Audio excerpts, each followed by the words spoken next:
दोस्तों दिसंबर का मंथ अब एंड होने वाला है। सर्दियां तो अब तेज पड़ने लगी है और इतनी ज़्यादा सर्दियां पड़ने के कारण यदि आपके प्लांट पर फूल नहीं आ रहे हैं, कलियां नहीं आ रही हैं, कलियां बनती है और गिर जाती हैं मुरझा करके, उनमें कीड़े लग गए हैं, उनकी ग्रोथ नहीं हो रही है, पत्ते आपके मरे मरे से लग रहे हैं और जिन पौधों को आपने अभी लगाया है या कुछ समय पहले लगाया था उनकी भी ग्रोथ नहीं हो रही है, उनकी टहनियाँ काफ़ी पतली पतली सी हैं और ऐसा लग रहा है कि वो किसी भी तरह से बढ़ नहीं रही है और जाड़े के कारण उनकी ग्रोथ बिल्कुल रुक गई है। यदि इस तरह की समस्या आपके प्लांट पर आ रही है तो ये कंप्लीट पैकेज है आज की वीडियो। दोस्तों बिना स्किप के इसे देखिएगा तो आपकी सारी समस्याओं का समाधान होगा। और दूसरी एक मैं बिल्कुल नई चीज़ बतलाऊंगी दोस्तों कि यदि आपके प्लांट पर आपने बहुत सारे इसमें फर्टिलाइजर डाले हैं और इतने सारे फर्टिलाइजर डालने के बाद भी आपके प्लांट पर फ्लावरिंग नहीं हो रहे, जैसे कि मेरे कुछ दोस्तों ने कहा, मेरे कुछ व्यूवर्स ने कहा कि मैंने प्लांट की रिपोर्टिंग कर दी, उसमें काऊ डंग कंपोस्ट डाल दिया, उसमें वर्मी कंपोस्ट डाल दिया, उसमें बहुत सारे जो हम घरेलू छिलके वगैरह से बनाते हैं वो डाल दिया, उसके बाद भी हमारे प्लांट की स्थिति ठीक नहीं है और उस पर फ्लावरिंग नहीं हो रही है। बस एक दो मरे मरे से फ्लावर होते हैं। बिल्कुल जिस तरह से मेरे प्लांट पर भर भर करके कलियां हैं, आपको दिख रहा होगा कि ढेर सारे एक एक प्लांट पर ढेर ढेर सारी कलियां हैं और बहुत सारे फ्लावर खिल रहे हैं। प्लांट मेरे बिल्कुल खिले खिले से लग रहे हैं। तो यदि इस तरह से आपके प्लांट पर फ्लावरिंग नहीं हो रही है दोस्तों, तो बिना स्किप किए आप प्लांट हमारी वीडियो को जरूर देखें, क्योंकि मैं आज की वीडियो में जो फर्टिलाइज़र लेकर आई हूँ, अक्सर उस फर्टिलाइज़र के बारे में लोग कम बात करते हैं। ठीक है, क्योंकि हम घर में होम गार्डनिंग करते हैं तो घरों में अक्सर जो हम उपयोग करते हैं वो हमारा ऑर्गेनिक फर्टिलाइज़र होता है, जिसे हम अपने घर में ज़ीरो कॉस्ट में बनाते हैं। जैसे बनाना के छिलके हैं या प्याज के छिलके हैं या नींबू के छिलके हैं या संतरे के छिलके हैं ना, एलोवेरा हैं, इन सबको हम पानी में सोख करके बनाते हैं और उसका हम अपने प्लांट पर यूज़ करते हैं। या हमारे घरों में होते हैं सरसों होते हैं किचन में, मेथी होते हैं किचन में, तो इनका भी हम पानी में सोख करके और इसको भी हम फुला कर डालते हैं, तो ये बिल्कुल ऑर्गेनिक होते हैं। लेकिन ऑर्गेनिक होते हैं, इसका कोई साइड इफेक्ट नहीं होता है। हम ज़्यादा भी डाल देते हैं तो भी हमारे प्लांट को कोई नुकसान नहीं होता है। एक बार डाल दिए, 15 दिन पर डाल दिए, एक सप्ताह पर डाल देते हैं और ज़्यादा भी डाल देने पर हमारे प्लांट को कोई नुकसान नहीं होता है। लेकिन क्या होता है कि ये जो ऑर्गेनिक होते हैं ये थोड़ा सा स्लो होते हैं, इनका जो प्रभाव होता है वो दोस्तों थोड़ा धीरे धीरे होता है, लेकिन देर तक लगातार होता रहता है और इससे हमारे प्लांट को किसी तरह की नुकसान नहीं होती। यदि हम ज़्यादा भी डाल देते हैं, फ्रिक्वेंटली यूज़ भी कर देते हैं, तो भी हमारे प्लांट को कोई नुकसान नहीं होता है। ऐसे ही भर भर करके फ्लावर आते हैं, कलियाँ आती हैं। तो लेकिन कुछ ऐसे फर्टिलाइज़र होते हैं जो रासायनिक होते हैं, है ना, केमिकल होते हैं, तो उनका प्रयोग करने से हमारे प्लांट को बहुत तेज़ी से ग्रोथ मिलती है, उस पे बहुत जल्दी फ्लावर आते हैं, बहुत कलियाँ आ जाती है, फ्लावर बड़े बड़े हो जाते हैं और फ्लावर की संख्या भी बहुत ज़्यादा हो जाती है। साथ ही साथ प्लांट की ग्रोथ इतनी तेज़ी से होती है कि जंगल की तरफ बढ़ जाते हैं। ठीक है, तो किस तरह, लेकिन उसके उपयोग करने की भी कोई एक सीमा होती है, उसका एक तरीका होता है कि हम जैसे तैसे उसको नहीं डाल देंगे। तो आज की वीडियो में मैं बतलाऊंगी दोस्तों कि यदि आप निराश हो गए हैं कि आपके प्लांट पर फ्लावर नहीं आ रहे हैं, जैसा कि कुछ लोगों ने हमें कहा कि सब उपाय करके हार गए हैं और हमारे प्लांट पर फ्लावर नहीं आ रहे हैं, तो आज की वीडियो को देख करके आप इसका उपाय कीजिएगा दोस्तों। 10 दिन के अंदर आपके प्लांट पर जरूर फ्लावर आएंगे, क्योंकि ये इतना इफेक्टिव खाद होता है। लेकिन उसको कब कब उपयोग करना है, कैसे उपयोग करना है और कितना उपयोग करना है दोस्तों, ये मैं आज की वीडियो में बतलाती हूँ। तो सबसे पहला जो फर्टिलाइजर है, देखिए दोस्तों, इसे कहते हैं यूरिया।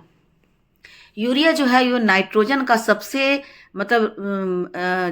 ज़्यादा रिच स्रोत होता है। इसमें नाइट्रोजन की मात्रा जो है भरपूर होती है और हमारे प्लांट को सबसे पहले नाइट्रोजन चाहिए उसकी ग्रोथ के लिए, वेजिटेटिव ग्रोथ के लिए नाइट्रोजन की मात्रा चाहिए। अब नाइट्रोजन की मात्रा यदि अच्छे से मिल जाती है तो यूरिया में नाइट्रोजन की मात्रा बहुत ज़्यादा होती है। और यदि हम कहें दोस्तों कि हमारे देश में किसानों की जो पहली पसंद है, उसी फर्टिलाइज़र को आज मैं यूज़ कर रही हूँ। तो किसानों की पहली पसंद होती है यूरिया। वे अपने फसलों में, चाहे वो धान की फसल हो, गेहूं की फसल हो या फिर सब्जियां हो, किसी भी तरह के जो फसलें वो उगाते हैं उसमें यूरिया का फ्रिक्वेंटली यूज़ करते हैं और उसके कारण उनकी फसलें बहुत अच्छी होती है। तो देखिए दोस्तों, जो प्लांट आपको लग रहा है कि उसकी ग्रोथ ठीक से नहीं हो रही है, कलियाँ तो हो रही है लेकिन हमारे इस प्लांट में बहुत सारी कलियाँ हैं, है ना, बाकी मेरे प्लांट बहुत अच्छे हैं, लेकिन इस प्लांट को मैंने स्पेशली इसीलिए रखा था ताकि आप लोगों के साथ में शेयर कर सकूं। तो इसमें कलियां बहुत सारी, लेकिन कलियां इनकी छोटी है और बहुत तेज़ी से इसकी ग्रोथ नहीं हो रही है। तो तेज़ से ग्रोथ करने के लिए हम इसमें आज इसी फर्टिलाइज़र का यूज़ करेंगे, जिसका यूज़ करके हमारे 10 दिन के अंदर हमारी जो कलियाँ इसमें आई हुई हैं वो बहुत तेज़ी से बड़ी हो जाएंगी और बहुत तेज़ी से वो अच्छे से खिलेंगी, कलियाँ बड़ी होंगी, फ्लावर भी इसके बड़े होंगे। तो अब कितना यूज़ करना है दोस्तों, बिल्कुल थोड़ा सा यूज़ करना है, चुटकी, मतलब 2 चुटकी आप डालेंगे। और इसे कैसे डालना है, मिट्टी इसकी बिल्कुल भीगी होनी चाहिए, है ना, मिट्टी भीगी हो और उसमें फिर आप भर करके पानी डालें। देखिए यहाँ जो मैं 3 चीज़ लेकर आई हूँ, डीएपी, यूरिया और पोटाश, ये तीनों रासायनिक खाद है। तीनों का उपयोग करने से हमारे प्लांट पर बहुत अच्छे से फ्लावर आएंगे। जैसे एनपीके में होता है नाइट्रोजन, पोटेशियम और फॉस्फोरस, उसकी जो मात्रा होती है गुड़हल के लिए 7, 6 और 5 के अनुपात में डालने से ये बहुत ही ज़्यादा फायदे करता है। तो आज मैं इन्हीं तीनों को मिला करके और एनपीके बनाऊंगी, क्योंकि इन तीनों में जैसे डीएपी है, डाई अमोनिया फॉस्फेट, ठीक है। उसके बाद यूरिया में भी नाइट्रोजन बहुत होता है, डीएपी में भी होता है और पोटाश में भी होता है। पोटाश में पोटेशियम ज़्यादा होता है, डीएपी में डाई अमोनिया फॉस्फोरस ज़्यादा होता है और यूरिया में नाइट्रोजन ज़्यादा होता है। तो ये तीनों मिला करके बन जाते हैं एनपीके। अब इन तीनों का उपयोग मैं दिखाऊंगी किस तरह से करना है और कितना कितना करना है। तो चूंकि ये रासायनिक खाद है तो हमें बस थोड़े थोड़े ही करना है, एक एक चुटकी करना है। तीनों को मिलाकर डालें या एक एक करके डालें दोस्तों। यह देखिए, पोटाश जो है हमारे प्लांट के ऊपर फ्लावर लाता है, कलियां बड़ी करता है, फूलों का साइज बड़ा कर देता है, फूलों का रंग जो है बहुत ब्राइट करता है और हमारे प्लांट पर ढेर सारे फ्लावर आते हैं, ढेर सारी कलियां आती है। उसी तरह से यूरिया हम डालते हैं, थोड़ा सा यूरिया के 10, 12, 15 दाने डाल देते हैं तो हमारे प्लांट की जो ग्रोथ है वो बहुत तेज़ी से हमारे प्लांट की वृद्धि करता है, विकास करता है। उसमें बहुत सारे पत्ते आ जाते हैं, उनकी डालियाँ बहुत सारी आ जाती हैं, डालियाँ तेज़ी से बढ़ती है, उनमें बहुत सारे पत्ते आ जाते हैं जो कि बिल्कुल हरे हरे होते हैं। तो इन तीनों का जब हम प्रयोग करेंगे तो ये किसानों की पहली पसंद होती है। हमारे देश में डीएपी का भी बहुत ज़्यादा यूज़ किया जाता है खेतों में, और यूरिया का भी, और साथ ही साथ पोटाश का भी। जितने भी गार्डनर से आप मिलेंगे, नर्सरी जाएंगे तो नर्सरी वाले भी इन तीनों को रिकमेंड करते हैं। यदि हम ऑर्गेनिक फर्टिलाइज़र नहीं डाल रहे हैं तो रासायनिक खादों में ये तीनों जो हैं सबसे ज़्यादा इफेक्टिव, सबसे ज़्यादा प्रभावशाली फर्टिलाइज़र है। अब डालना कितना है दोस्तों, यदि मैंने बताया कि देखिए डीएपी है तो डीएपी के 2-4 दाने ले लें और यूरिया के 10-12 दाने ले लें, और साथ ही साथ इसके साथ साथ जो पोटाश है उसकी 1 चुटकी ले लें। तीनों को मिला करके हम डालते हैं तो इसका जो अनुपात होता है बराबर बराबर हो जाता है और उसके बाद ये तीनों एनपीके बन जाता है, ठीक है। ये एनपीके जो होता है वो रासायनिक है, यानी कि केमिकल एनपीके है। तो सबसे पहले हमें क्या करना है, अपने पौधों की गुड़ाई करनी है। गुड़ाई अच्छे से कर देनी, क्योंकि खेतों में भी जब यूज़ होता है तो गुड़ाई करते समय ही किसान इसे अपनी मिट्टी में डालते हैं, खेतों में डालते हैं। तो इसको जब हम गमले में डाल रहे हैं, क्योंकि हमारे गमले की जो साइज़ है 10 से 12 इंच की होती है गुड़हल की, या बहुत ज़्यादा होती है तो 16 या 18। तो जनरली जो साइज़ होता है वो 10 से 12 इंच की होती है। तो 10 से 12 इंच के गमले में हमें इतना ही पोटाश का यूज़ करना है, या इतनी ही मात्रा में हमें इन तीनों का यूज़ करना है। या तो आप तीनों को मिलाकर दीजिए, या तीनों को अलग अलग गमले में भी डाल करके आप इसका मतलब प्रभाव जो है उसका रिजल्ट आप देख सकते हैं। जैसे प्लांट बड़ा है तो आप आधा चम्मच दीजिए।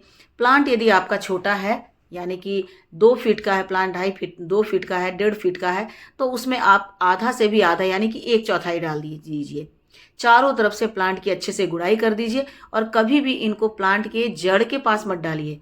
प्लांट के प्लांटर का जो किनारे वाला भाग होता है वहाँ आपको एक रिंग बना करके डालना है। रिंग बना करके डाल देते हैं तो उसमें फिर मिट्टी ऊपर से डाल देने के बाद जब पानी डालते हैं तो धीरे धीरे वो मेल्ट होता है, घुलता है, और उसके बाद वो जड़ों तक पहुँचता है। जड़ों तक पहुंचने के बाद वो अच्छे से प्लांट के सारे भागों में चला जाता है। तो इसी तरह से आप प्लांट की पहले गुड़ाई कर लें। गुड़ाई करने के बाद आप डीएपी के दाने डाल रहे हैं तो इतना ही 10 से 12 दाने डालिए। आप यूरिया के डाल रहे हैं तो यूरिया के भी 10 से 12 दाने डालिए, और पोटाश जो है वो 1/4 चम्मच। इन तीनों को मिला देने के बाद ये क्या बन गया, एनपीके बन गया। तो हम तो अपने प्लांट पर एनपीके ही डालते हैं, नाइट्रोजन, पोटेशियम और फॉस्फोरस, जो कि हमारे प्लांट के लिए सबसे ज़्यादा जरूरी होता है। इन्हीं तीनों के कारण एक से हमारे प्लांट की जड़ों का विकास होता है, दूसरा से क्या होता है, हमारे प्लांट के जो वेजिटेटिव ग्रोथ होता है उनके पत्ते बढ़ते हैं, और तीसरे से उनमें फ्लावर और कलियां आती है।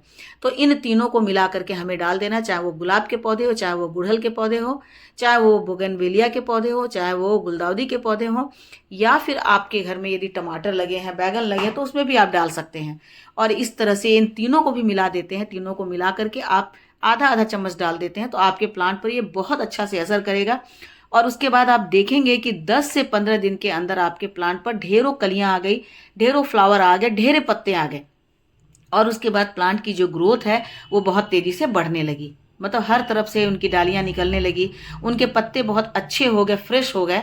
और इस तरह से आपके प्लांट की जो ग्रोथ बढ़ जाएगी और प्लांट बहुत अच्छे से फ्लावरिंग करेगा, चाहे जाड़े का दिन हो चाहे वो गर्मी का दिन हो, क्योंकि अल्टीमेटली हमारे प्लांट को एनपीके चाहिए, जो कि हमें यहाँ पर मिल रहा है, और वह भी इतनी अच्छी मात्रा में मिल रहा है। मतलब ये जो रासायनिक है बहुत तेज़ी से काम करता है, ठीक है।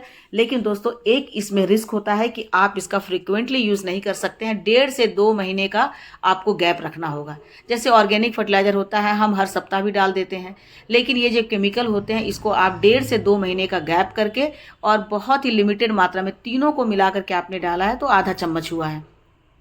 और आधा चम्मच आपको 10 से 12 इंच के गमले में डालना, उससे ज़्यादा नहीं डालना है। और फिर आप जब दोबारा इसे डालना चाहेंगे तो 1.5 से 2 महीने के बाद ही आपको इसका यूज़ करना है। तो आप देखेंगे कि किस तरह से आपके प्लांट पर ढेरों कलियां, ढेरों फ्लावर आ गए और पत्ते भी इसके बहुत ही स्वस्थ हो गए, और प्लांट की ग्रोथ बहुत, जो अभी 1 फीट के हैं या बहुत पतले हैं, वो तुरंत में इनकी जो ग्रोथ है बहुत तेज़ी से बढ़ेगी और आपके प्लांट पर बहुत सारी कलियाँ आएगी, बहुत सारे फ्लावर आएंगे। अब जाड़े के दिनों में दोस्तों एक समस्या और होती है, प्लांट की ग्रोथ जो है बहुत अच्छे से यदि हो भी रही है तो, और कलियां आ भी रही है, तो उन कलियों पे क्या होता है, कीड़े लग जाते हैं छोटे छोटे काले काले से। आपको दिख रहा है कि मेरे प्लांट पर बहुत सारे फ्लावर हैं, लेकिन एक प्लांट पर ये छोटे छोटे, 2 प्लांट पर एक छोटे छोटे से काले काले से कीड़े लग रहे हैं, ये बिल्कुल चिपचिपे से होते हैं। अब इनको दूर करने के लिए क्या है, जिसे कोई मतलब एफिड्स कह सकते हैं, इसे लाही कह सकते हैं, या मिलीबग भी लगता है, तो उसके लिए नीम ऑयल है। नीम ऑयल 1 चम्मच ले लें। यदि आपके पास नीम ऑयल नहीं है तो आप शैम्पू ले सकते हैं, या फिर आप हैंड वॉश ले सकते हैं, या डिश वॉश ले सकते हैं। और 1 चम्मच या 1 पाउच आप 1 लीटर पानी में घोल दीजिए।